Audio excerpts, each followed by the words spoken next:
ॐ सहना भवतु सहनौ भुनक्तु सह वीर्यं करवावहै तेजस्विनावधीतमस्तु मा विद्विषावहै। ॐ शान्ति शान्ति शान्तिः। हरिः ॐ।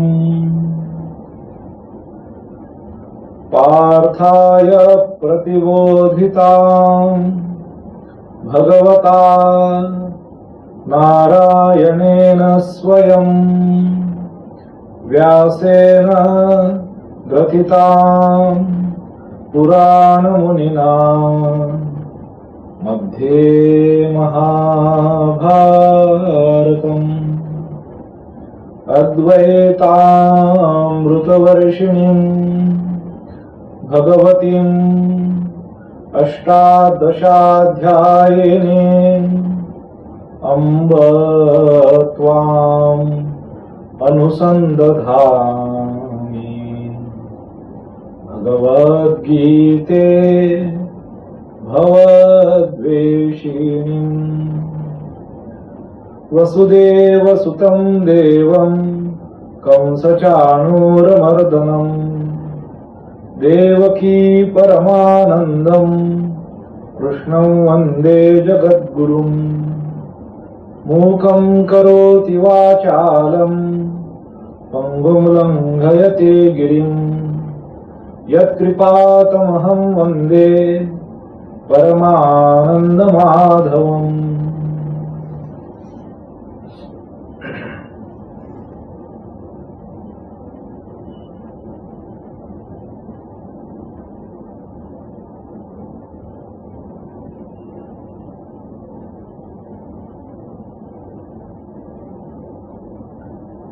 My namaskars to you all. We are deliberating on the verses from Srimad Bhagavad Gita.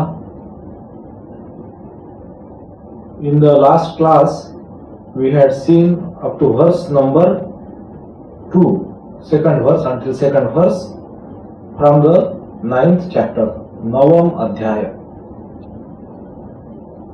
So, in the opening two verses, I have discussed the importance of this chapter, or rather its connect or its relevance to the 7th chapter. So, 7th chapter was named as Jnana Vijnana Yoga. This is called as Raja Vidya Raja Guhya Yoga. And we will see that Bhagavan, as if taking up the ideas which he has brought there for discussion, and there would be verses which will immediately remind us of those from the 7th chapter. Verses from the 7th chapter. So, until two verses, in the second verse, in the first verse itself, Bhagavan says, again uses the same word, idam tute guhya tamam, that it is the great secret, guhya tama. So tama is the superlative degree. So something what, as we know, good, better and best. So better is the comparative degree and best is the superlative degree term. So here in Sanskrit, for the comparative, tara is the prefix used. So when tara prefix is attached, then it means comparative. Something like what we say, better. Okay. Shubha, shubhatara. So it is good, shubha, and this comparatively better, shubhatara. Labha, labhakara. So it is beneficial, but it is more beneficial, tara prefix is used. And then when something has to be given the utmost importance, so superlative degree rhetorically or in the literature, does not all the time it means quantitatively that it is the last thing, it is the ultimate thing. Many times we say colloquially also, so the best among the lot. So tama prefix is used for the superlative degree. So here tama prefix is used, guhya tama. So this is the topmost secret, Arjuna, I am telling you. And very nice adjective he used for Arjuna. Anusuyave. So the person who is Anusuya. So because this is in the fourth vibhakti, that's why Anusuyave. So Anusuyave, it means the person who has this quality of not finding fault or not grumbling, not complaining all the time. So at one point, at one side, in a disciple, it is the inquisitiveness that is asked for, that is appreciated. But overview of it sometimes, and when it becomes frivolous, meaningless and pointless, means that inquisitiveness or those questioning, it is not directed towards gaining knowledge. Then it all the more hampers the teacher's flow, and then the teacher may not be very willing or pleasing to teach that student. So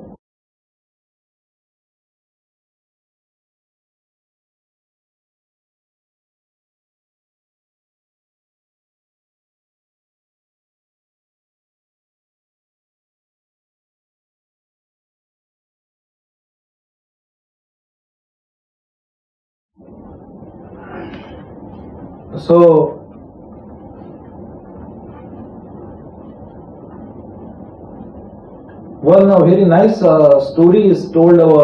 Sri Ramakrishna told this story. I do not know where it comes because I am not very well read in our scriptures, even Mahabharata or Pauranic scriptures where the stories comes. So Sri Ramakrishna must have heard it from somewhere. So Sri Ramakrishna tell this story like. So Krishna and Arjuna are standing, and then Krishna sits. So see, very beautiful row of cranes, birds, they are flying across. See? So Arjuna says, yes, very nice, very beautiful cranes. And then after some time, Krishna says, I doubt they are cranes. They look like swans to me. They cannot be cranes. And then Arjuna says, yes, you are right. They are swans only. And after again some time, Krishna says, no, they are not swans. They are cranes only. Arjuna again repeats after him, yes, definitely. They cannot be swans. They are cranes only. So what is Arjuna? He is just flattering person or what? That he does not have any discrimination or thinking ability? No, it is not that. So he has so much faith in Krishna. When Krishna says something, he sees it like seeing the truth itself. So he is not trying to be very nice to Sri Krishna. It is that out of his devotion, he has attained such state of mind that if Krishna says something, he sees the truth of it. So this epithet is used by Bhagavan, Pravakshami Anasuyave, that he does not have that asuya. And then he uses this phrase, Jnana Vijnana Sahitam, then which is precisely was the name of the chapter, 7th chapter, Jnana Vijnana Yoga. So Jnana Vijnana Sahitam. So I will tell you, meaning that it looks like when this 8th chapter as it started with the Arjuna's questioning about certain terms which he has used at the end of the 7th chapter, and this 8th chapter started with that. So Krishna takes his time and gives time to Arjuna, explains those ideas, and here at this juncture Sri Krishna is again falling back to the ideas which he had taken up. Remember,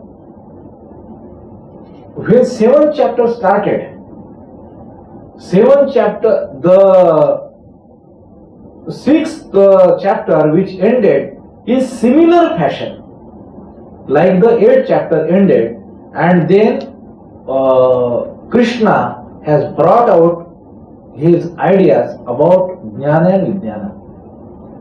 So look at the last verse of the 6th chapter, or end verses of the 6th chapter.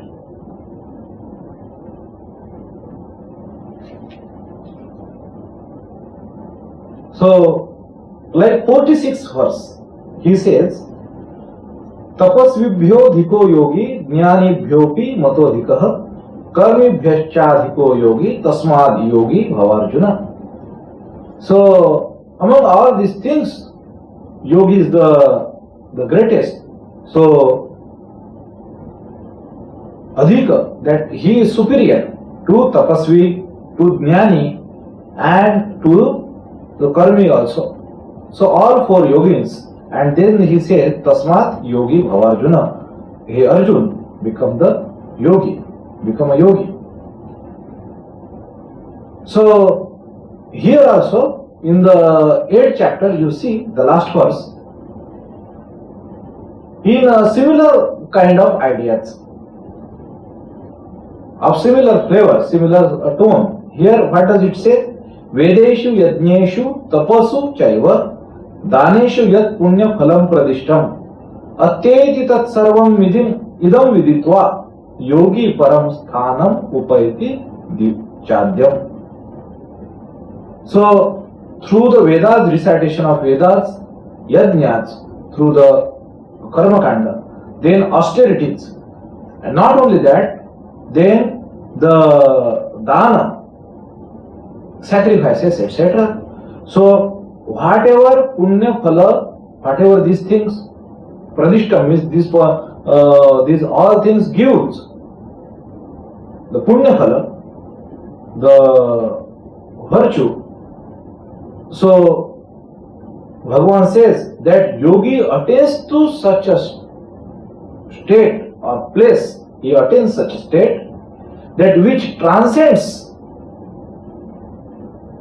Yat punya phalam pradishtam means all these things can give you something like a seat in a heaven, etc. These ideas are there. So that's why sthanam,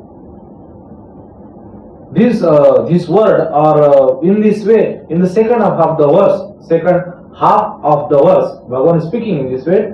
So in first half he is saying that whatever punya phalam is given by them, all these things, starting with recitation of Vedas, that place transcends the whatever these virtues can bring, because in Vedas, etc., there are these ideas that these virtues will get you like highest, like Indra Pada, etc., the seat of the Indra, etc. So, whatever these things can give, so that yogi will attain to such a place, such a state, that it will transcend all these things. So this is what again eulogizing and placing yoga at the highest.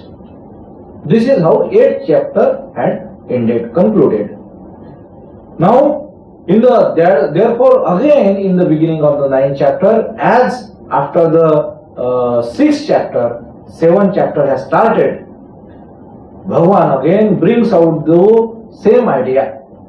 Here in the second verse of the 7th chapter, Bhagavan had said, Jnanam teham savidjnanam idam vakshami asheshatah. These are the words from the 7th chapter. Here again in the 9th chapter, again the same words are used. Jnanam vijnana sahitam yajñatva mokshase ashubha. That you will become free, you will be liberated of what? Ashubha. What is ashubha? So definitely which is binding, that is ashubha. So this is the great secret, the greatest secret. Guhyatamam, I will tell you. Because you are of such a mind, you are of such a temperament, you do not have any asuya. You do not complain. You do not grumble. You do not find fault. So I am pleased with you and I will share the secret with you. This is what Bhagavan is saying, and bringing out again those ideas that what that knowledge is and what is that special knowledge is vijnana, vishesha jnana, which is as if the core, the very center, which is generally not known to the Gyanis. So something there is what we call as vijnana, something special about it, which is lacking in jnana. So this again Bhagavan, he says that I will explain this to you, I will share this secret to you, and if you know this secret, yad jnatva, if you know this, you will be free from the ashubha, which is unholy. What is unholy? Which led to the plight of Arjuna, where we see all this emotional transformation came into him. His sad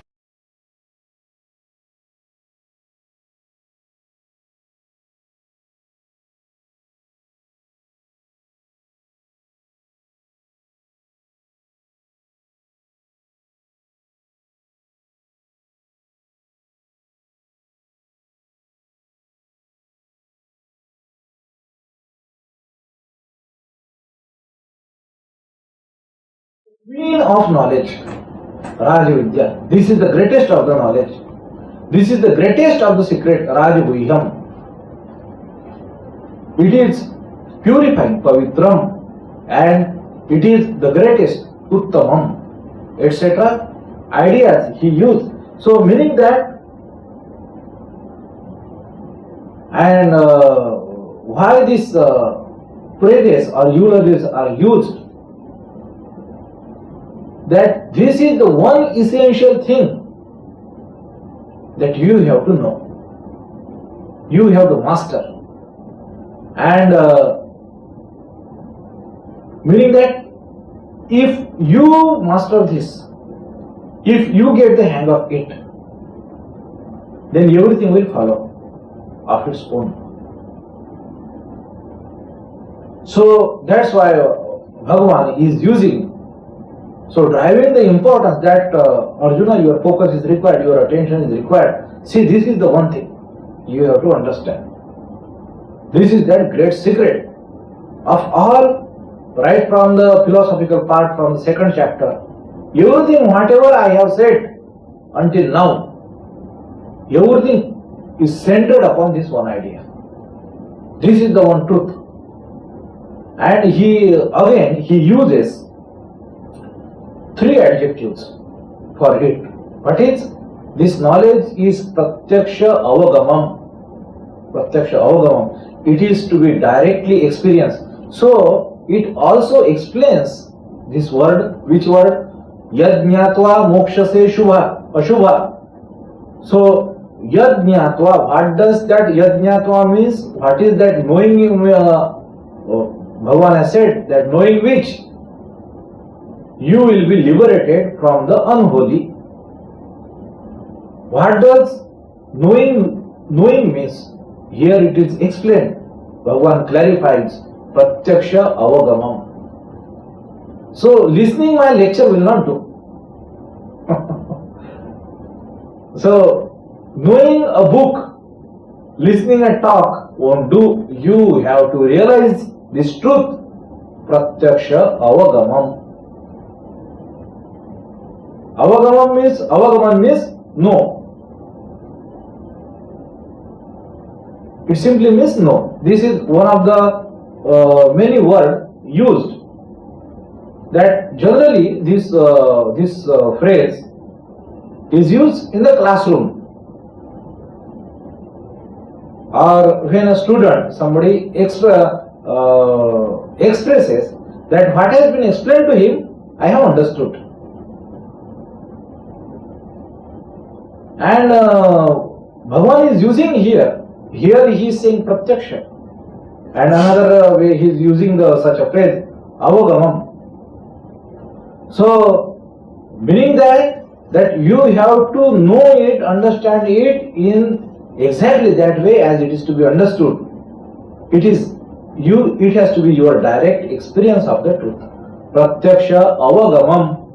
Then, this is the first adjective. Then, dharmyam, that it will enable you to follow the path of righteousness, to know what your duty is in the complex scenario, which was exactly the dilemma of Arjuna. So he is saying that this is something sitting at the root. So if you get this thing right, it will show you dharmyam. It will enable you to follow the dharma, to know, to understand your dharma. What is your dharma? What you are supposed to do? What course of action you are supposed to follow? What course of action you are supposed to take up? Dharmyam. Again explaining with the third adjective, sukham kartum. So your dharmyam, your dharma, it will enable you to do it very comfortably. So many times we have the idea that doing right thing is not easy, isn't it? We always have this idea that to follow the path of dharma, to follow the path of righteousness is not easy. It is going to be difficult.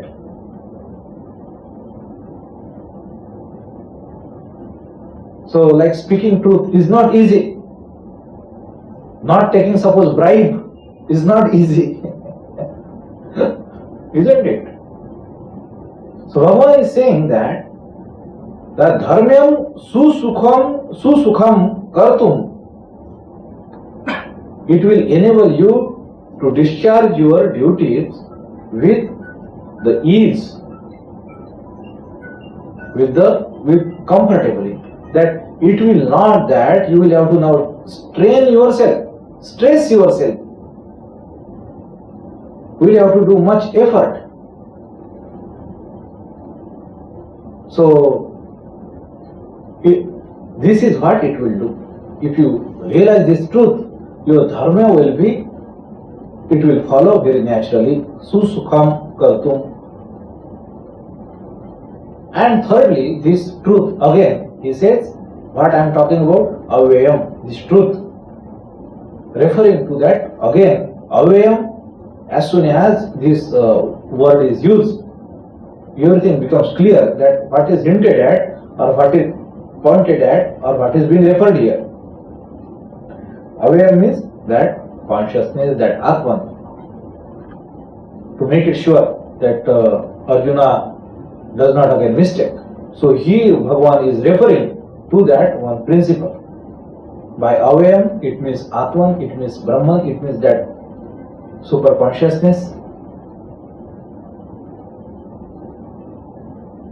which is indivisible. That's why Avyayam, which cannot be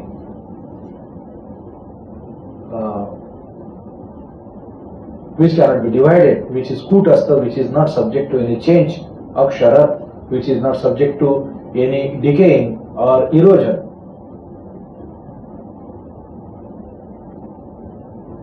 Vyaya means spending. Avyaya. Avyaya, this word is many times used for the limbs. Why? It only shows that it is integrated with the individual. So it is not something separate, not to be considered separately. It is the one individual only. So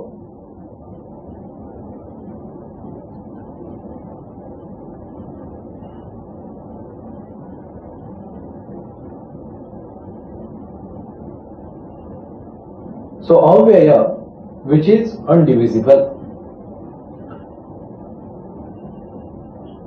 and therefore which is infinite. If it is not subject to change, therefore it is infinite, referring to that consciousness. Now, until here we had seen. Now Bhagavan, he says in the third verse, Ashraddha dhana purusha dharmasya asya parantapa अप्राप्य माम निवर्तन्ते मृत्यु संसार वर्तमनि. Here what we see,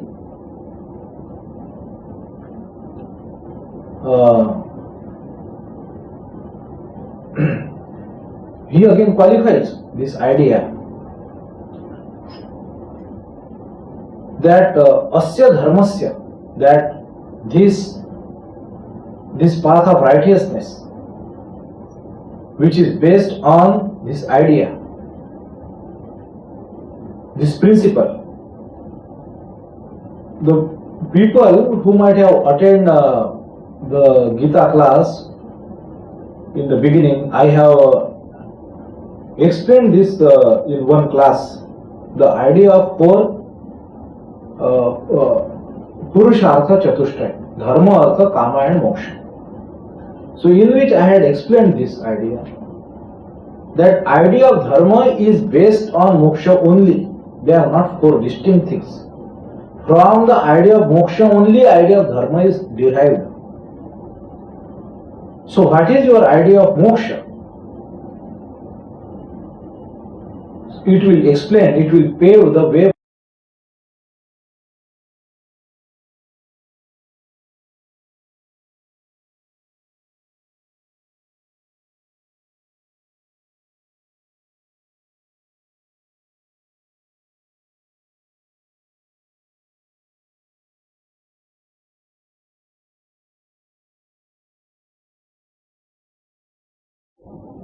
He is using adjective for Arjuna as Parantapa, the scorcher of coals, meaning that it requires a great endeavor, great enterprise, great effort.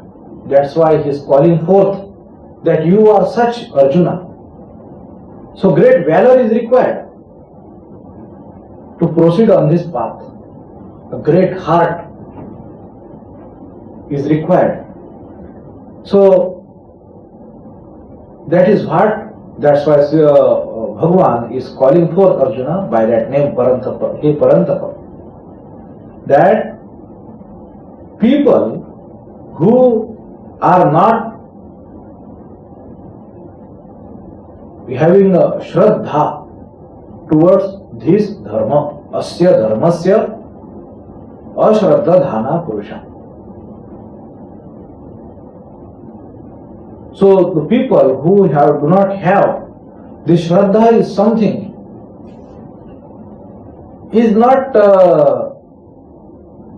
as I was explaining this in the beginning of the class, this idea of asuya, or Bhagavan uses this adjective for Arjuna, that because you are such anusuya way, that you do not have asuya, and meaning that you have got that great shraddha towards me. That's why I am sharing this secret, imparting this knowledge to you. And Bhagavan here says that the people who do not have this shraddha, so what happens to them? They say aprapya mam nivartante, that they will not reach me. Such people, aprapya mam nivartante, so they will not reach to me. And what will happen? Mrityu sansara vartmani. So they will go around in this samsara, which is of the nature of death only. Mrityu sansara. This is word Bhagavad Gita uses. So, not to have many times what I some surprise, some modern day superficial enthusiast in Hindu religion and spirituality. They talk all kinds of things in the name of Bhagavad Gita or Hindu religion, that Hindu religion teaches this, that, or Bhagavan has said like that. They must read it once. What a strong language they use. Upanishad or Bhagavad Gita. Do you see? They don't mince their word. Bhagavan is not using any flowery language. Uses the word Mrityu Sansara. Do you understand what kind of mindset an individual must have to enter this inquiry into this spiritual life? That's why these two things are different. One is called dharma, other is called as paramartha or adhyatmic jivan. This is the pro level. It is not meant for the ordinary people. Ordinary in the sense, not by your age or social distinction or your qualification or whatsoever. Ordinary or extraordinary only means in the context of your spiritual growth. Can you come and find yourself in terms with the ideas placed before you? Can you relate to it? Can you embrace these ideas? Do you feel inspired by these ideas? Will you like to, commit to these ideas? If your first response is yes, if you are not hesitant, then yes, definitely you are meant for it. If you are not, you are calculating, then no. And Hindu religion accepts both things as moksha. That's why it is called as moksha vidya. Bhagavad Gita or Upanishads or Brahma Sutra, they are called as moksha vidya. So moksha is the higher dimension. Dharma is the not yet. It is not the same thing. Moksha is the pro level. Dharma is the amateur level. So, not to confuse one with the other. It is not that you are started going to Bhagavad Gita class, so you do not have to follow any dharma. No, dharma is always you follow. Rather, Bhagavan has said the person who has realized that pratyaksha avagamam, what will happen? Dharmyam susukham kartum. This, it will become possible. It will be natural for you to follow the dharma, to do the right thing, to pick the right thing, to decide to choose the right thing. So what moksha is enabling is, it of course transcends dharma. But as and until you are in your senses, you are not into nirvikalpa samadhi, you will discharge your dharma. That's why the life of the great people, that's why it is important. Without seeing the life of Sri Ramakrishna, without seeing the life of Holy Mother, without seeing the life of Swami Vivekananda, I wouldn't have understood what this truth, what this principle, what its practice, and what its exposition in the life of this Jivan Mukta Mahapurusha Paramahansas is like. How does this truth translate into real life? So, Pratyaksha Avagamam Dharmyam Susukham Kartum. It must happen that. Now, the people who do not have now Ashraddha Dhana, this word is used, this word Shraddha is to be understood very specifically. Now, I can only say about Shraddha is that it is a hallmark of spiritual growth. Suppose, like I gave the example of Arjuna in the beginning of class, that Krishna is saying these are cranes. He says yes, these are cranes. And he says no, they look like swan. So he says, Arjuna says yes, yes, they look like swan only. And then Krishna again says no, they are cranes. Then he says yes, definitely they are cranes. In the real world life, you will not trust such a person. Won't you? But Krishna is appreciating that. Krishna is saying that Anusuyave, you are like that, you do not carp. That's why I am sharing it. And here he says the people who do not have Shraddha. So what is Krishna advocating? Is he advocating that kind of unintelligent, dumb submission? Is it what Bhagavad Gita is advocating? Is it what expected of a devotee? And then we say our religion is most rational. It gives full freedom to your inquiry, to the play of your intellect. So what is it? So this idea of Shraddha is to be understood. What is it like? So Arjuna has that tremendous Shraddha.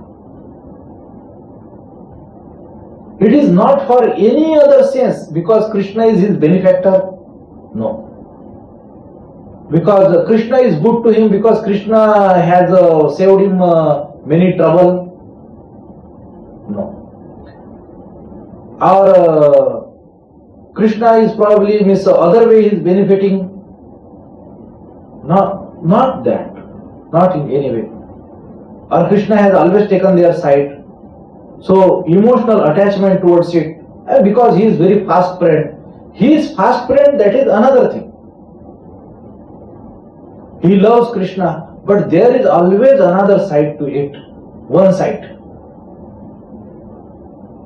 which is very important, which Arjuna has, not everyone has. That it is because whether Arjuna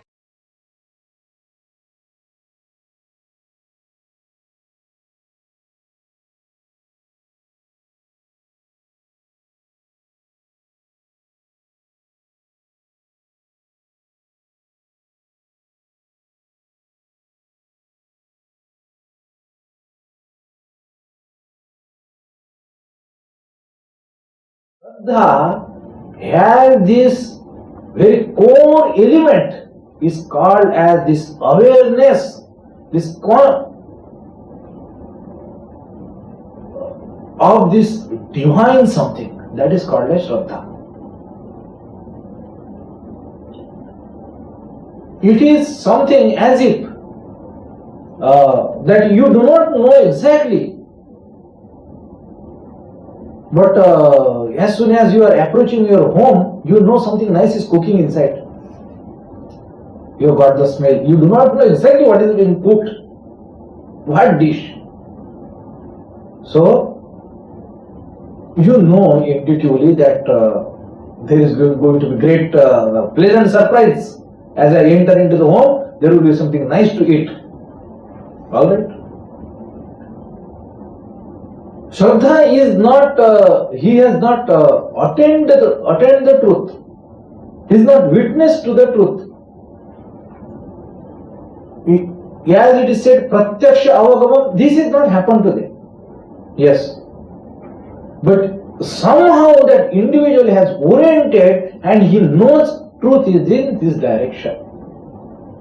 Like your compass or some kind of meter reading, it shows that here in this direction, you must look in this direction. You cannot explain it rationally because you do not have words or arguments or sufficient data or reasoning. But it is also not that you are dumb, you are fooled, or you are carried away by some emotions or some of your self-interest. None of that. In worldly parlance, many times these kinds of similar scenarios happens, but this is, it apparently look like that, but this is distinct, this is separate. Only one thing sets it apart. Atma, Chaitanya, Ishwar. It may mean, it may just sound words to some. But there are some for whom they can feel palpatably the truth of it. So these people somehow they are from their tapasya, their virtue, their purity of their heart. So that light of consciousness as if is less hindered. Shraddha therefore is the only one thing that how much that light of consciousness is manifesting or coming through.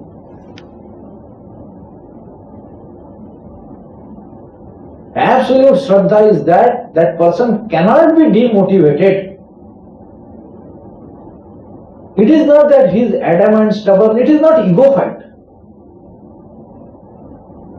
Shraddha is something transcendent, proof of transcendence, proof of transcendental reality as if. First, the smell of transcendental reality. That's what we call divine. Whether that person is articulate, whether he can put it into words or not. That's why any such thing, wherever we say that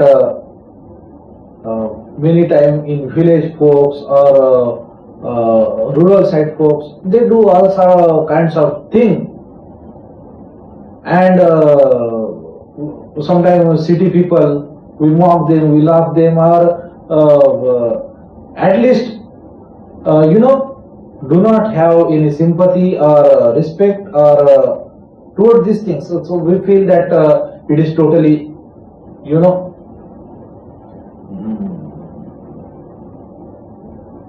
So if there is an element of that individual which he is harboring, which something tells him that it is something transcendental. So people, they will go from trees to animals to stone or anything.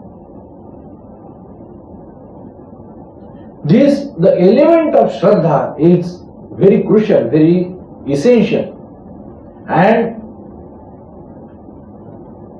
without this Shraddha, it says, Bhagavan says in Gita also, it has many times it comes, but this is not what you can act. अरे थोड़ी श्रद्धा रखो, तुम रख नहीं सकते. You cannot. You have to have it. Otherwise, you cannot act like it, and it does not happen. You cannot act having Shraddha. You can do one thing. Suppose, don't mock. Be patient. You can be patient. So, if some parents are saying, let us see what will happen. You can be open-minded. this truth is called as avang manasa gocharam, that it is beyond the words and speech. Vam, that is Vani, that is speech, and manasa, the mind, speech and mind. Your mind cannot conceive it, your word cannot articulate it. We are talking about that truth. When it is revealing, it is definitely, you cannot express it. So Shraddha is something to be realized. It is never going to be vocal, it is always going to be dumb. But because this is qualification, and it can be always tested, you will always find the evidence. There are sometimes children who are tremendous. It shows the sanskaras of their previous life. Whereas there are people who are all the time, for example, we see in the Sri Ramakrishna went to see with the Ishwar Chandra Vidyasagar, such a nice man, erudite man, and he has studied all darshanas, including Vedanta darshanas. But it was only scholarship. He says Vedanta Jnana is Bhranta Jnana. And Sri Ramakrishna is saying, what are you saying? What are you saying? So, and whereas this is, it is said, or in the Hindu tradition, that he is the most qualified individual who has this quality. Which quality? As soon as Guru says him the truth, he sees the truth. Like Guru says, Tattvam Asi, that you are that truth, and he realizes it. He do not have to say a single word thereafter, and he is the highest kind of individual, highest kind of disciple. The Guru says that see, you are that truth, and he realizes with these three words, Tat Tvam Asi. This is one of the Vedanta Mahavakya. Our Guru says to him, just meditate that you are Brahman, Aham Brahma Asmi, Aham Brahmasmi, and he realizes that he is Brahman. So there is absolutely no hindrance. As soon as it is pointed out, so he realizes it. So Shraddha, whatever our Shraddha is, of that highest standard, only the percentile function of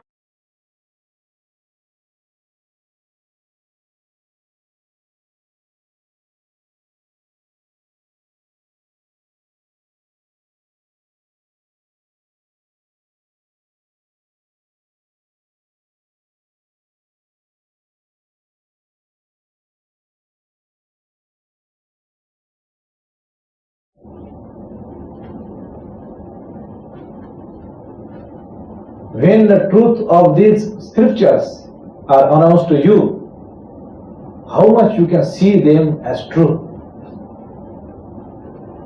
So, the Shraddha, though it apparently looks like any superstitious behavior of the worldly, but it is different.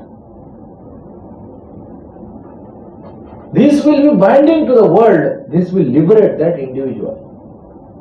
So this Shraddha is different. Looks like it is not that.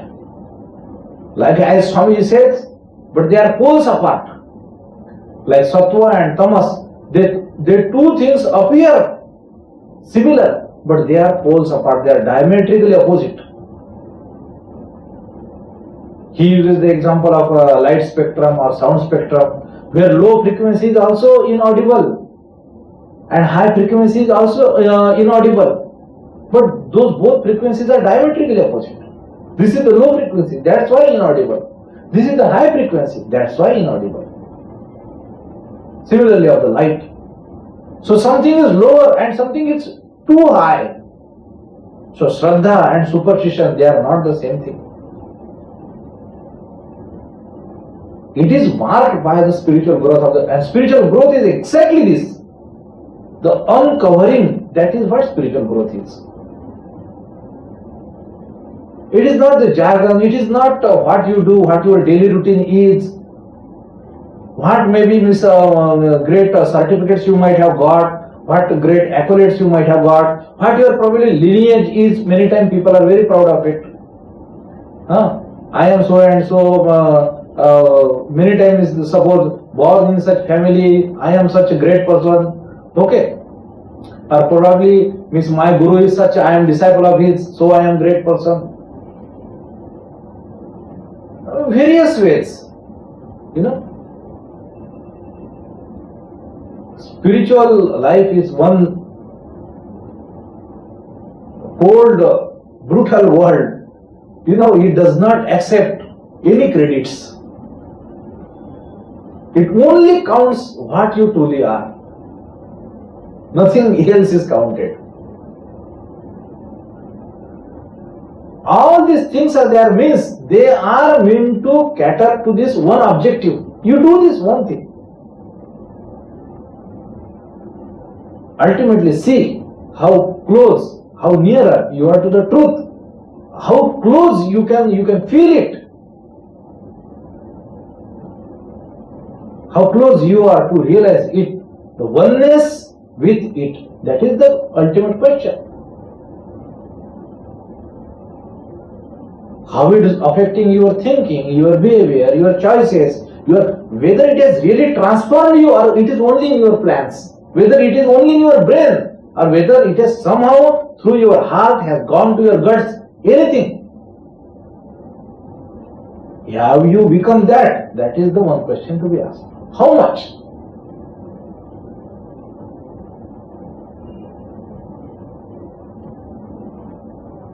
That's why dharmyam susukham kartum.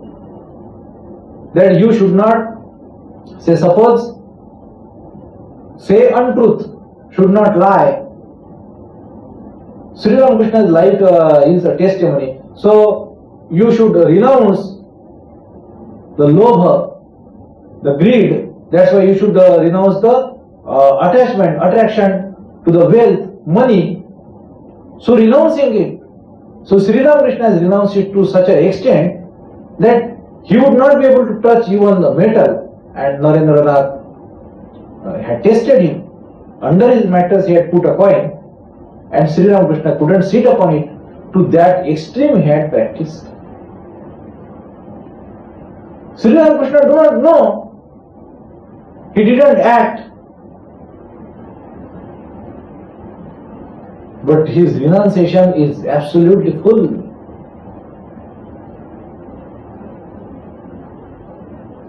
So, dharma, now he does not have to decide whether to sit on it or whether this money is good or not, or whether to take. He has become the law. He has become the dharma. He is the epitome of it, the pinnacle of it, the Himalaya of it, the Mount Everest of it. In Narad Bhakti Sutra, there comes these words, Shastri Kurvanti Tirthani. I have referred these words earlier also many times. That what gives Shastras or scriptures authority to rule over us? Shastras, Shasana Trayate. Shasan means discipline. To discipline. What does give them authority to discipline us? You said Shastri Kurvanti Shastrani. The people like this, from their life, these Shastras are formed. They are born out of these people. People like Sri Ramakrishna, who sets the standard for these Shastra scriptures. What should be the goal, what should be the way, etc. So, now that person do not have to choose, it becomes natural. If it act against it, that would be unnatural. Speaking truth or not, that is no more question. That is the thing. That is the nature. So spiritual growth is this thing, that how does it translate, how you have transformed, how you have become that. Swamiji, in very few words, he said, religion is being and becoming. Becoming that truth. It is not what your beliefs are. It is not what ideology you subscribe to. It is not that. It is what you have become, what you have transformed into. That is spiritual growth. And in that direction, further and nearer to that truth.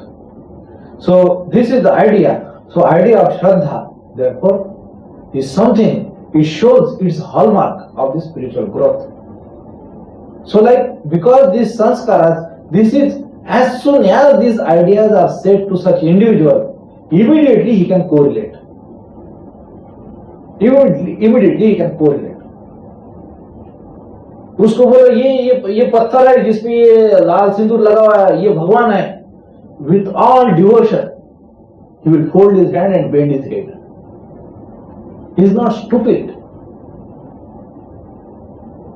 He is something, feels and realizes which ordinary people cannot. There is a difference. The idea of Shraddha is something. So, you cannot judge a person, therefore, from his outer behavior. And this Shraddha, therefore, it's Bhagavan Shraddhavan labhate jnanam. See, jnanam, knowledge. Without this Shraddha, it is not possible. Like, all empirical knowledge, questioning, doubting, are to the level of cynicism. And sometimes it becomes habit with the people.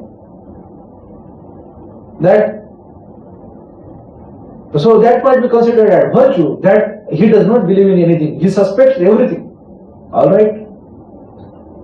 But this person will not attain jnana. What jnana is referred by the Gita. For this, Shraddha is imperative. It only paves. It is what? That reflection. That person must have got this idea that truth is here. So, external world is but suggestion, it is but just the symbol. Truth has to be realized within. So, anything can work like a symbol. For example. So, it is not the symbol that is important. It is whether it can initiate that process within that individual, that experience within that individual. So, Shraddha, this quality is totally intrinsic. It is not about something outside. It is not referring and related to something else outside. Those things invoke, but it is really the intrinsic measure of the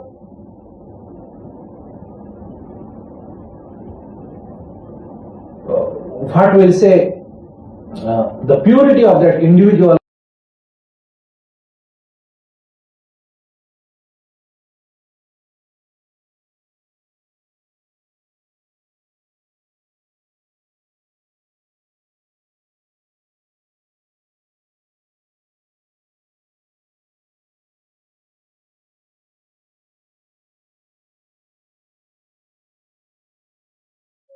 From his previous sanskaras, from his karma, he read Gita, he takes something. It is supposed to be moksha vidya, it is something higher thing. It is not something the person who is still seeking and pursuing the world so much. So it will be difficult for him to correlate to it, to embrace the teachings and ideas of Bhagavad Gita as it is. It will not. Ashraddhadhana. He is not yet qualified, he will not be able to do. So in his degrees, this Shraddha, this must improve. This clarity of seeing that truth, perceiving that truth This must improve. This is what Shraddha is. So, this is the third verse. So, these people, he says, Arjuna, that they will not be able to trust this, they will not be able to believe in this asya dharmasya, ashraddhadhana. These people, aprapya mam nivartante, they do not attain me and return back to mrityu sansara vartmani. In the path of rebirth, fraught with death. So, this is the third verse of Srimad Bhagavad Gita, the 9th chapter. We will take a break here. और next Sunday को class है कि नहीं? हाँ, रहेगा class. तो ये एकादशी है कि नहीं, देखो तो।